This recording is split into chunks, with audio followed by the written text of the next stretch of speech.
Hey everyone, how's it going? Welcome to the NoDQ.com recap of Friday Night Smackdown for Friday, September 24th, 2021. This was the Extreme Rules Go Home show.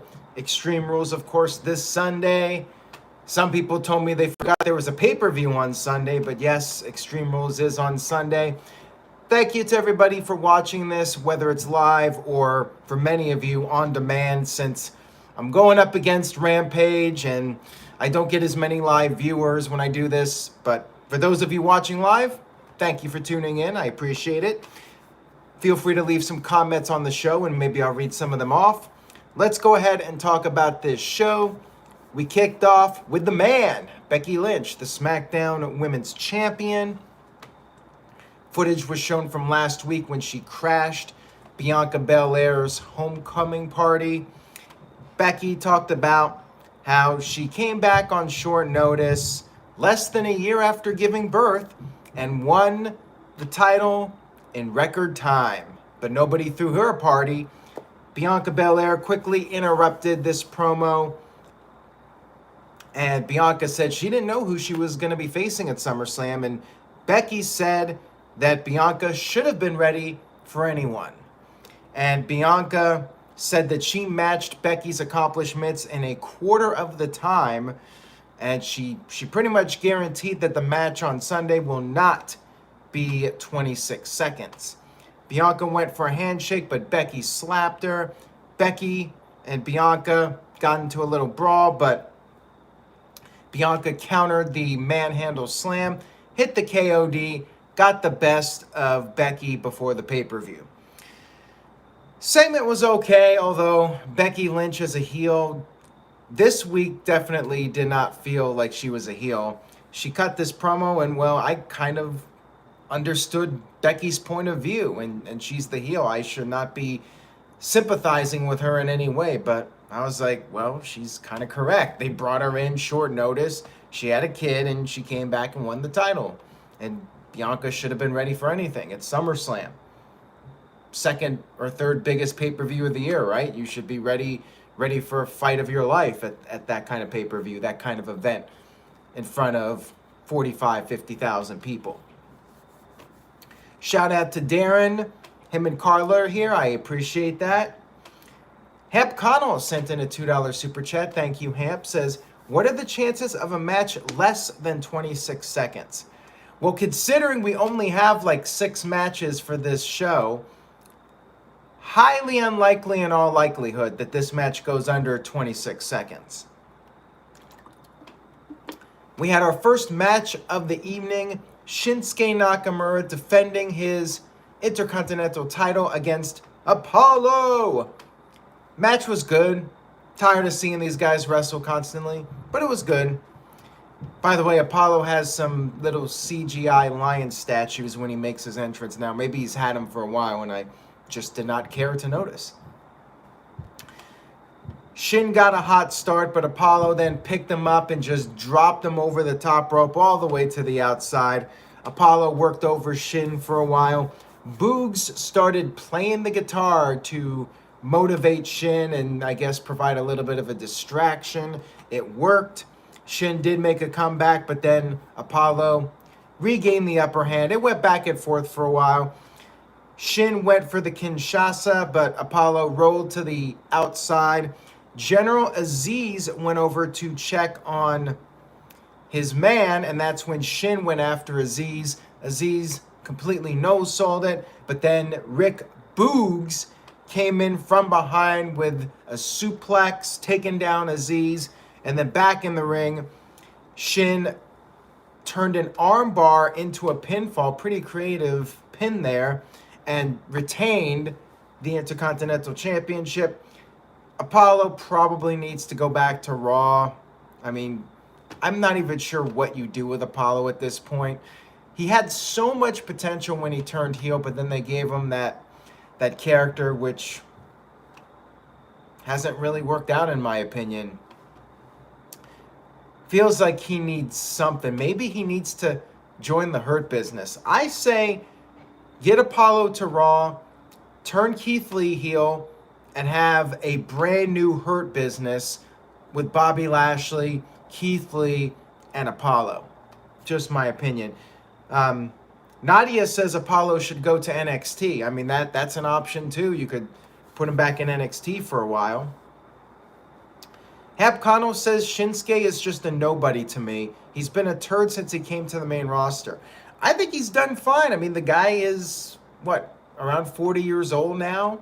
And he's done pretty good for a guy with broken English to succeed in an American wrestling promotion for several years, winning a Royal Rumble, being in a big WrestleMania match. He's been on TV fairly consistently. I mean, I think he's done well, all things considered.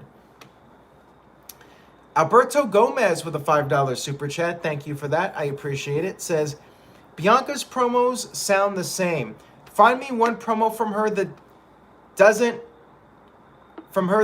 include where she says EST. I miss the heel Belair.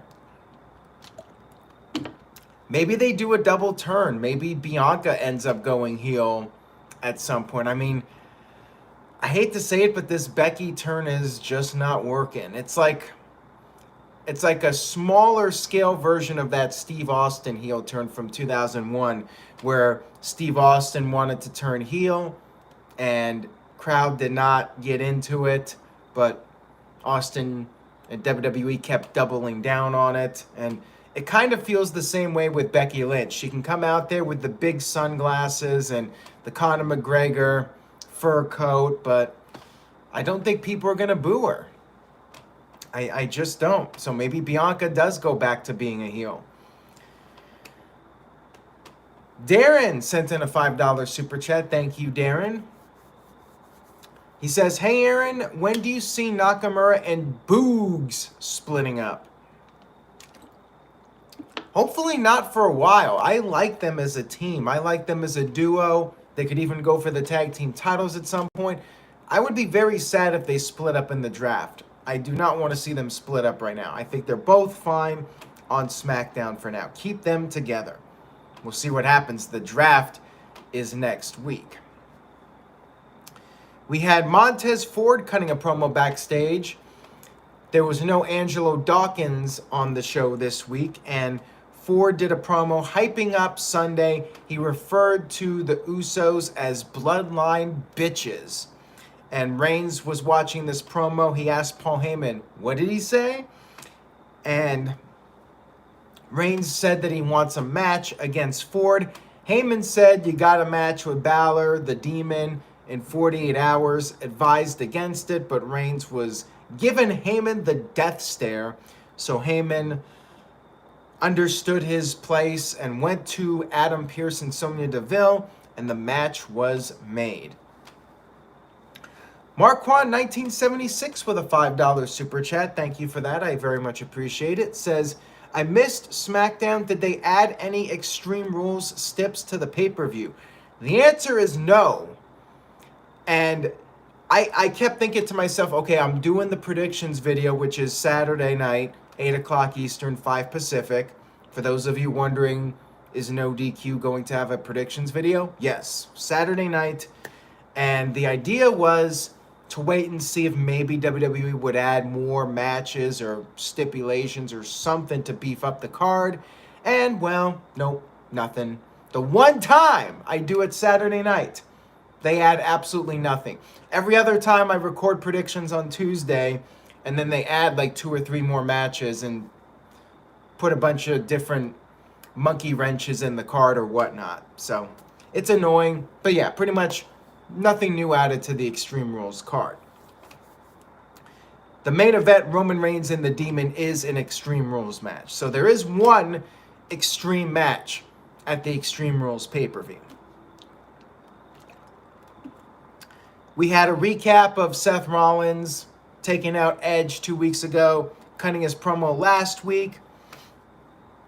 And he was backstage. He said he has not heard anything from Edge. He says the truth is Edge is hurt bad. He wants Edge to appear on next week's show and tell the world that Rollins is not Edge-like, but rather superior to Edge in every single way. And on Twitter, Edge did accept this invitation. So Edge will be back on SmackDown next week to confront Seth Rollins as part of the 2021 draft. We had Liv Morgan versus Zelina Vega. And Carmella came down there. She was on commentary. Not much to say about this one. Like, this is how they set up the match. Carmella got off the commentary desk, distracted Liv Morgan. Stupid babyface alert. Liv Morgan goes after the person who's not her opponent. And Zelina kicks Liv in the face and takes her down and pins her 1, 2, 3. Zelina Vega, who is like 0-20. I guess the positive of this, Zelina Vega wins a match. She's now like 1-20 or something. And Liv Morgan loses a match before Sunday's pay-per-view. I do not care about this match. I have little to no interest in this match, yet it's on the pay-per-view. I know some people are happy for Liv, but they just made her character to look like a complete fool. So I don't care about the match. Sorry to the Liv Morgan fans out there. Hamp Kano with a $2 super chat. Thank you, Hamp. Appreciate it. Says, I predict Seth attacks Beth, rehash of Jericho versus HBK. We'll see. We'll see if they get Beth Phoenix involved. The thing is, we already saw something like that with Randy Orton taking out Beth Phoenix before WrestleMania 36. And Report Card Radio says, why are you not watching Rampage? Because I made a rule a couple weeks ago. I'm only going to recap Rampage when it's a live show. I really did not feel the motivation to start this live stream at midnight and be done at 1 o'clock in the morning. Unless it's a pay-per-view that's live, I don't want to do it. I'm just being real with you guys. And I read the results. Good show. Best I could tell. I saw a couple clips on YouTube. I'll watch it later. And that's my take on it. So I apologize for that. When Rampage is live, I will do a live Rampage recap. Report Card Radio says, we know the rule, but this is CM Punk's return to TV against Will Hobbs. I like Will Hobbs, but, I mean, it is what it is.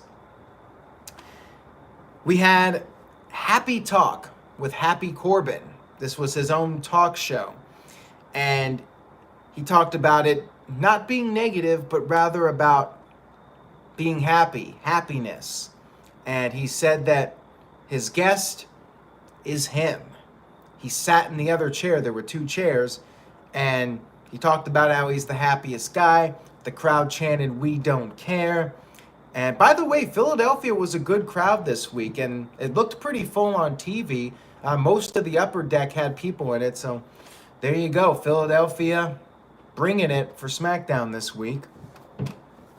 Corbin showed some footage of attacking Owens last week, and then Owens arrived very angry but got jumped by a guy, and if the announcers did not say his name, I would have had no idea who this was. As it turns out, it was Riddick Moss, who I believe we saw several months ago. Maybe the Raw Underground period was the last time he was around, but yeah, totally unrecognizable. Kind of reminded me of when Jamie Hayter returned, and I was like, wait a minute, who is this again? Kind of how I reacted to Riddick Moss. So he's back. He's aligned with Happy Corbin, and there you go. We have a new heel duo on SmackDown. Maybe Owens needs to get some help.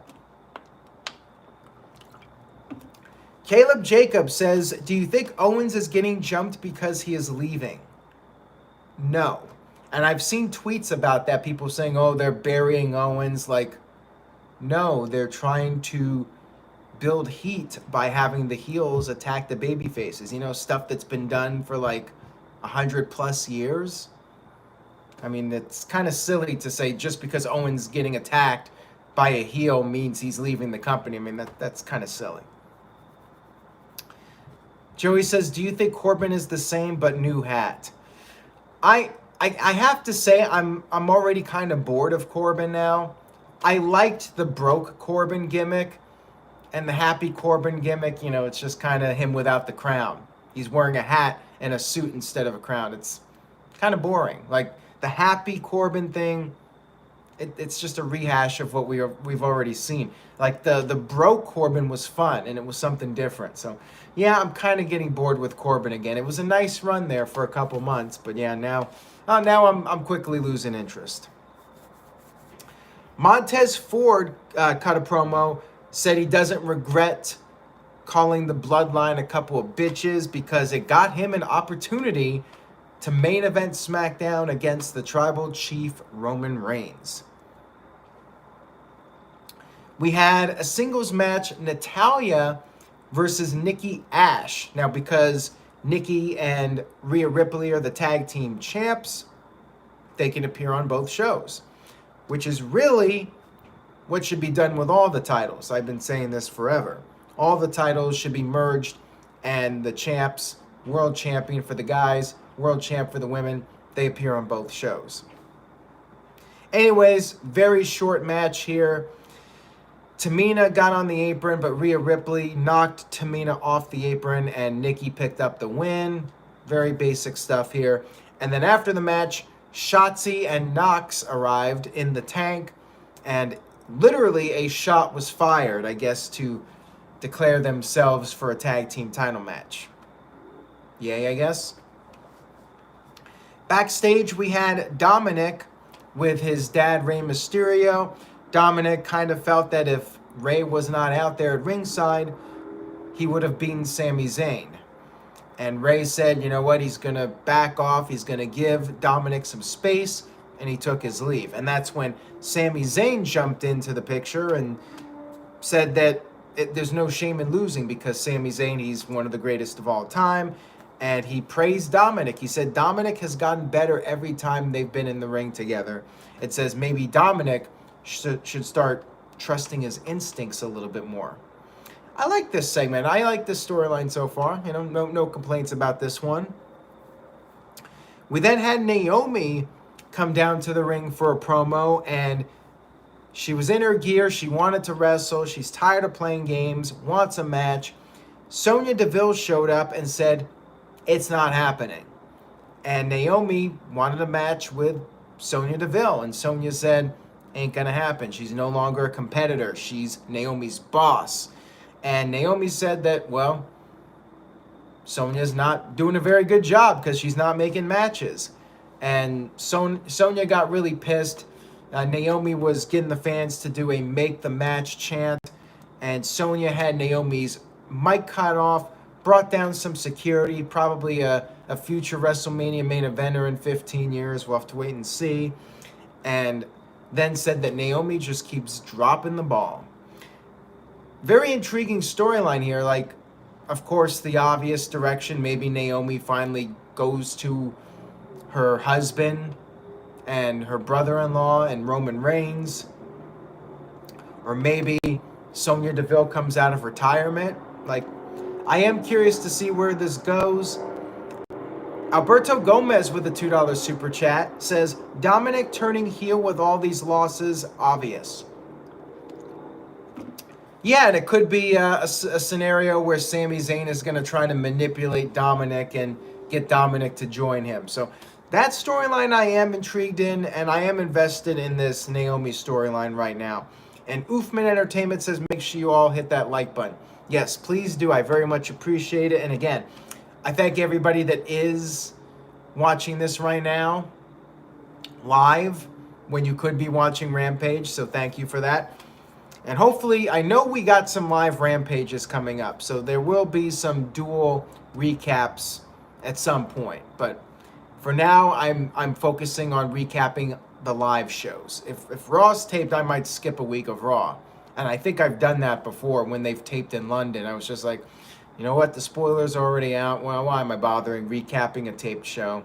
You know, when the results are out, you can read it. You know, nothing. Like, the thing is, like, when it's live, you get that immediate reaction. But when you already know what happens, and because this is part of my job to post the spoilers, I know the results. Like, it's hard for me to like feel that initial excitement from the show, where even if it's a negative reaction, like I don't get that initial reaction when I'm doing the live stream if it's a tape show. So to me, it's just something I'm not really that motivated to do. We had Gable and Otis backstage having a little bit of a stare down with the Usos, I guess, to put them in possible title contention. And then we had a final promo for Becky Lynch to hype up the pay-per-view, and said that Bianca is the dumbest because Becky Lynch, she's no lady to mess with. She's been a champion every day that she's been on TV since WrestleMania 35, which is true. She forfeited the title and then came back, won the title her first night back. Said she is going to break Bianca at the pay-per-view. Maybe she will, and maybe that's what leads to Bianca turning heel. I mean, I would be totally fine with that. Colin Andrews, shout out to him. He says he hopes everyone has a safe and fun weekend. I echo that comment from the Cleaver, Colin Andrew. Make sure you follow him, nodq.com/Colin. We had our main event of the evening, Roman Reigns versus Montez Ford. And these guys actually got some time. This match started before the 9:30 period, so they got a pretty decent amount of time. And it was a good main event. Montez Ford looked good in here, gave Roman Reigns a solid fight. There's a really funny moment in this match where Ford was on the outside of the ring and he got up on a table. Well, he stepped on the table and the table collapsed. And Ford just looked down at the broken table, saw what he did, and then went about his business and went after Roman Reigns. It was the opposite of I Am the Table. And you can check it out on NoDQ's Twitter if you're interested in seeing that clip. It's pretty funny. So yeah, Reigns dominated a good part of the match. And what's funny is that the crowd was chanting along when Roman had Ford in the corner. He was doing the clotheslines, and the crowd counted to 10 with Reigns, even though Reigns is a heel. One thing I noticed on this show, like one big difference from Dynamite, is there's a lot more families on WWE TV as far as the crowds go. You got a lot more kids, and you can hear the younger pitch in the chants and the crowd reactions. On Dynamite, it's like pretty much all adult men. It's like, what, 90% adult men? I mean, they got some women watching, but it's like 90%, maybe 85% men, 5%, maybe 10% women, 5% kids. Like with WWE, I feel like it's like almost 60-40, where it's 60% men and then 40% women and kids. Alberto Gomez with a $2 super chat says, was Roman booed, cheered, or mixed? I couldn't tell. Well, again, it sounded to me like he was getting cheered. Like he did get some boos, but he definitely has a lot of fans that are cheering for him. And again, it was the high pitch when they were doing the 10 count. You know, it felt like a lot of the kids and the women were doing the chant with him. And Oofman says there were a lot of women at the Dynamite in Newark. Well, there you go. Thank you for that little bit of insight, Oofman, since you were there after all. So anyways, Ford got some momentum on Reigns, and he went for the big frog splash, but Reigns got his knees up, and then he put on the guillotine, and Ford tried to fight it, but then tapped out. Great sell job by Ford. And I love the finish with the frog splash, getting the knees up into the guillotine. Very smooth sequence there. So good match with these guys. And then afterwards, Heyman said that it's not enough for Ford's sins. More damage needs to be done. And Heyman, since they were in Philadelphia, ECW territory, Heyman said they got to take it to the extreme. So they brought out the Usos. And by the way, somebody had a sign in the crowd that said, I'm a Paul Heyman guy. Hymen. I got a kick out of that one. The Usos arrived. They used a chair on Ford, and then they set up a table, and Reigns slammed Ford through the table. But then the lights went out, And when they came back on, sort of, the lights were dimmed, the Demon arrived up on the top rope. He jumped off the top, did a crossbody onto all the members of the Bloodline. He used the kendo stick on the Usos. He used the chair on Reigns, and then Reigns tried to flee to the outside, and Balor did a dive over the top and then stood over the body of Roman Reigns. I don't think Finn Balor's winning the title, but we'll talk more about that when we do our predictions video. Saturday night, 8 p.m. Eastern, 5 p.m. Pacific, and will be available on demand, just like this video. And that was SmackDown, everybody. Now, real quick here before I do the letter grade, Darren with a $5 super chat says, this one is for Carla. What storyline, whether turned face or heel, would shock you the most in WWE? Hell, even a debut like Undertaker's defeat. What face or heel turn would shock me? Well, nothing would shock me at this point. I guess maybe a Bobby Lashley face turn would shock me because he's doing so well as a heel and there's no need to turn him. I mean, I would not be shocked if Reigns turns face at some point, but one would think that would be after he has a match with The Rock. Ooh, Alberto Gomez, a Cena heel turn would really be the most shocking at this point because I say there's pretty much 0% chance that John Cena is ever going heel. So yeah, that's the answer right there. So thank you for that, Alberto. Thank you, Darren, for the super chat. Now, I thought this was a pretty decent show, but, for a go-home show, it wasn't great or anything. I'm going with B-. Could have been better. They could have done more, maybe added another match or a few stipulations, but it was fine. It was a fine show. Perfectly acceptable. A lot of people liked it, though. Looking at the poll results, 44% A, 36% B, 19% C, and 3% D. I actually thought SmackDown was the weakest of the bunch this week, but it was still a decent show. B- is not bad. Let's see what you guys thought in the chat room. Joey says B- as well. Matt Helms with a B. Caleb with a B. And Mark Del Rio with a B+. The Game is on 100 with a B. Well, where are all the A people? Did they leave the chat room already? I'm seeing all the B's in the comments. Again, guys, make sure you check out NoDQ.com this weekend. I will be doing live coverage of Extreme Rules this Sunday, match-by-match results.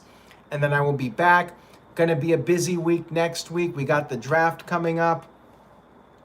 Alberto Gomez sent in a $2 super chat, says, let's settle this. Stacy Keibler or Tori Wilson? I mean, they were both good to look at, but neither of them were particularly good in the ring. Man, that's a tough one. I would say maybe Tori because I felt like she had a little bit more longevity and she did make a comeback. Stacy, once she got out, she was done. Tori did come back a few times. And Tori did Playboy, so we'll give it to Tori. How about it? Oofman Entertainment with a $5 super chat says, if you saw it, what were your thoughts on the Dark Side of the Ring episode on Canyon?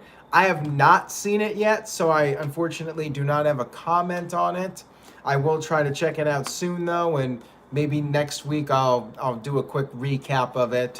But yeah, I'm looking forward to seeing it. And I will say this, I always thought Canyon was really good in the ring. Not the greatest promo or anything, but I thought in the ring he did a really good job. He was a really solid worker and took some really good bumps. And I felt like there were times where Canyon could have gotten an opportunity and they just squandered it. I felt like in WCW he had some potential and they kind of didn't take it to the next level when maybe they could have. And in WWE too, when he was the Alliance MVP, and then I guess he got hurt and that sent him back, but then, they brought him back and did nothing with him and he just fizzled out. So I feel like Canyon was one of those guys that is a bit underrated and could have been perhaps a bigger star if they had given him an opportunity. So that's my take on Kanyon. I definitely thought he was solid in the ring and not bad at all. So anybody saying he's bad, probably just drinking the WWE Kool-Aid. But hey, it is what it is. So yeah, I'll talk more about Kanyon once I see the episode. Thank you guys for watching tonight. I really do appreciate it. Now I'm going to go and try to check out a little bit of the Rampage episode, and maybe on one of these streams I'll give any thoughts about it. Is the CM Punk match over?